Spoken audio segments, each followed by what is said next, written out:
Hello fish fools, Jeff here. So I just spotted another little guy, Julii corridor, right there.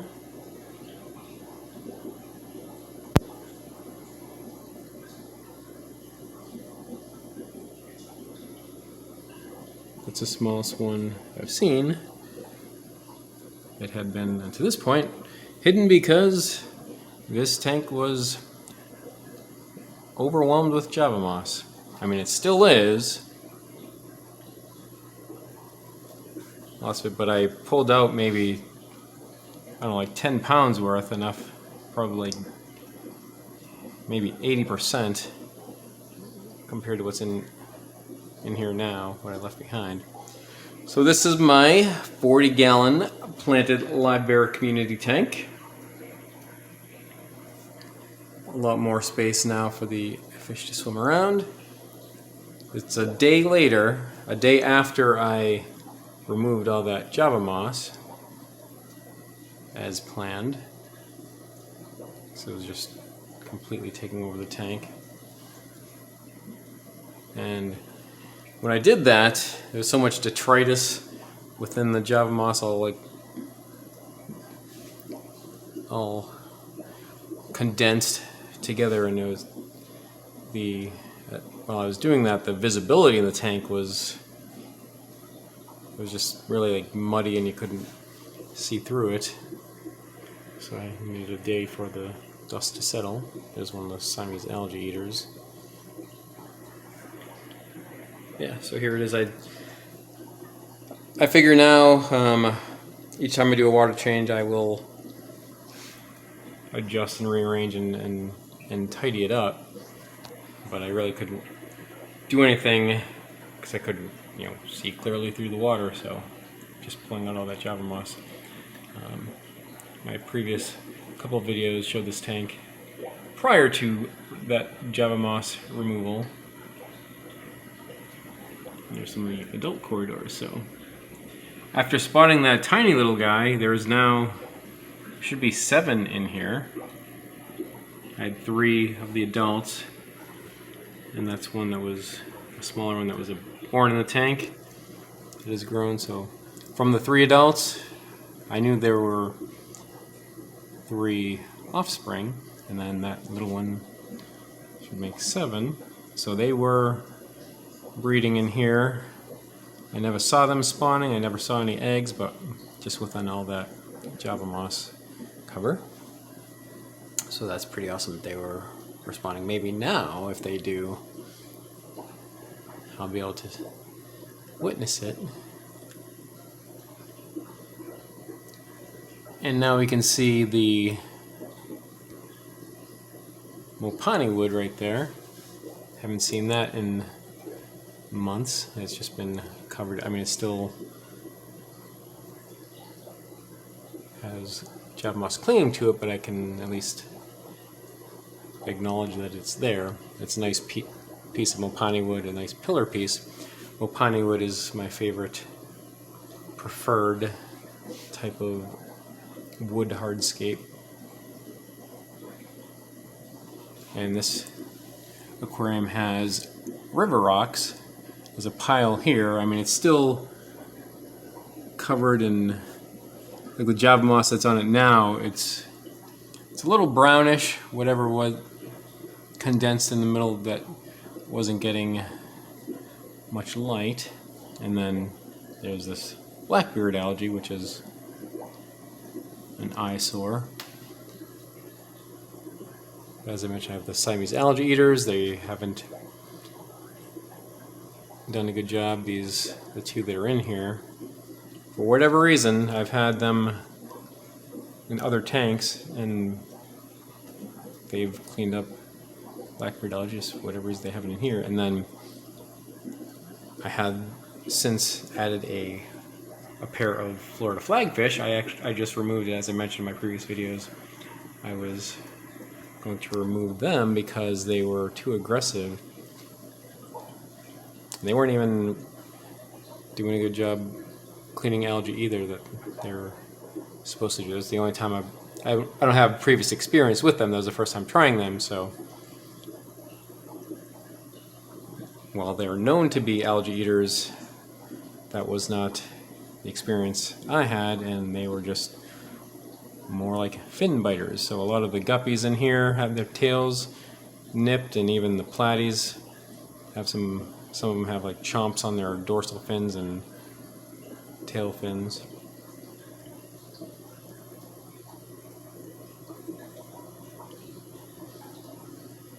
But yeah, I mean, it's nice to see the fish have room to swim around. It's still kind of a mess, but I'll gradually rearrange, and now there's open area. One thing that's cool is I can see the Anubias hasn't been getting any light, but this was my very first ever aquarium plant. It goes back to when I had my 30-gallon about 5.5, close to 6 years ago, when I got back into the aquarium hobby again. And like prior to that, like years ago, long before when I kept aquariums, I didn't know anything about aquarium plants and had just fake plants. But then this time around, learning about aquatic plants, and that was the first one. So yeah, this one I've propagated it. I have some in my 29-gallon and also in my 84-gallon. But it has, like, this is essentially an upgrade from my 30-gallon. I mean, that 30-gallon had a good run of glory, but then it leaked, and I wasn't taking care of it as much. It had a slow leak. Like the water would drain down and it would drip off. I had an empty 20-gallon that I kept under so it could kind of pour off into. And then sometimes I would just kind of stop leaking when it got to a point, and then I would fill it back up, do water changes and top it off, and then it would leak again. It was weird. It would just kind of leak on and off.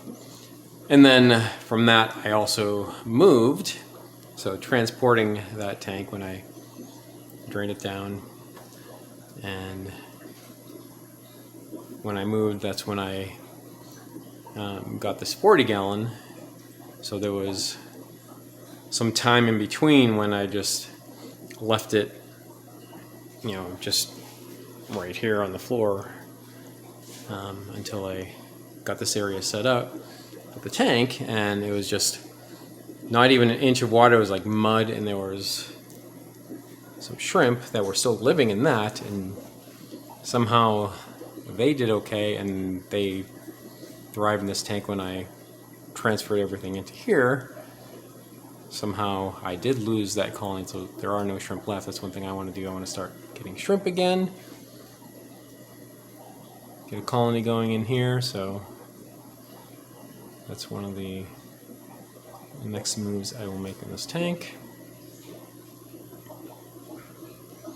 But yeah, I want to get it to similar to how it was when I had my 30-gallon. So, I mean, the setup is pretty much the same. I had this pillar piece of Mopani wood right here. There's a piece of Mopani wood right here that the Anubias is on. I kind of buried it too much, because when I transferred it over, I added more gravel, more substrate and over the top of it. And so I just got to kind of pull that up to expose it. Clean off the river rocks, so, it looks nice. I mean, in the glory of the 30-gallon, I had the river rocks lined up here with the Java moss. I mean, not Java moss, the Java fern attached to it, and it looked pretty awesome before the any Java moss or algae and stuff kind of just made it all messy looking. And the Cryptocorn lutea, that's the first cryptocorn I ever had. That was when I had that in my 30-gallon. This 40-gallon, it's a 40-gallon breeder. It's essentially the same size, like same height and same length, 3 foot long. And but it's wider compared to the 30-gallon. So just where that was, there's a little more space in here that I want to keep this pretty clear. So, you know, it's cool seeing like the Julie corridors scurrying by. And yes, we have some Crypticorn Wentii green on each side. Those, like, going back to my 40-gallon. My 30-gallon. One of the earlier plants that I got, it was the first time I ever got a tissue culture plant, and that's hasn't had a lot of growth over time, but it's still maintaining. We have, oh yeah, the Rickia fluitans up here. My last video I showed this, how it looks like a, you know, condensed, on the surface looks like a golf putting green. I anticipated that I was going to really mangle it in the process of removing that Florida flagfish, but oddly enough, it took me like 10 seconds to catch it. At the time, right when I was going to, it was hovering right here, and I just had the net and snatched it, you know, just right up top. Like before that, when I would do water changes every time, I would I'd try to catch it for at least a half an hour until I would just give up. I would still then I would try to, you know, not wreck the plants in the process of them with each hand, like have a net in each hand, try to lure it chase it with one and into the other net, but then it would just disappear into the job moss when it was so thick and all the plant cover. But yeah, kind of thought I was just gonna knock over the wood, wreck the rocks, everything, trying to catch it, because I wasn't gonna stop until I catch it that time. But yeah, easy enough. It was pretty easy, that attempt. Unlike guppies and platies, I mean, guppies are real easy. A lot of times if I'm going to choose to move guppies from one tank to another, I don't even have to make an effort. Even whenever I'm in the tank moving fish with nets, I'll catch them when I don't want to. They'll just like, la-di-da-di-da, just go right into the net. There is the Tutti Frutti mutt guppy. It did have more of a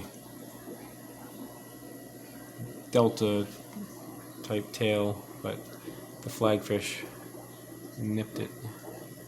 But hopefully it can go back and recover. Yeah, so what I think I'm going to do next, I actually have another Siamese algae eater in my quarantine tank, so I think I'm going to just move that into here to see if that will eat the black-beard algae like I would just think that they would. And these two that are in here, there's one of them, just whatever reason, didn't. Julii corridors, awesome fish. These guys are cool looking, like their color matches well with the black substrate.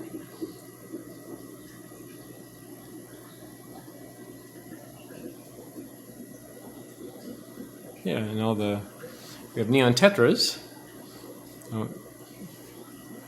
I figure I'll probably get a few more of those to get a bigger group going. There's not that many left. I did have a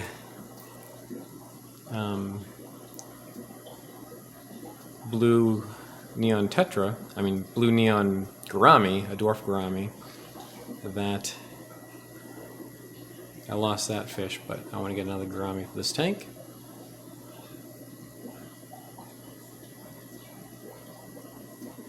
And all this, maybe a couple different types of platies I'd like to add to this tank. A lot of these are red-tailed Dalmatian platies or their descendants. And there is still the one legacy fish right here. That fish is quite old, a marigold varietas platy. That's a descendant of the original fish that I got from my 30-gallon, like 5.5 years ago.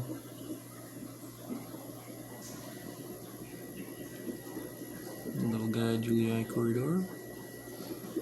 And that is the platy that lived. That's one that I didn't catch when I moved, and that was one that was living in the very shallow mud puddle when I moved. Somehow it survived. Now it's old. I mean, it was about 2 years ago when I moved, and however much older it was than that. But yeah, you can see that it's gotten a bit elderly. Alright, well that's enough rambling for now. I will provide more updates. And yeah, that's it for now. And remember, I'm Jeff, and I enjoy fishes. Thanks for watching.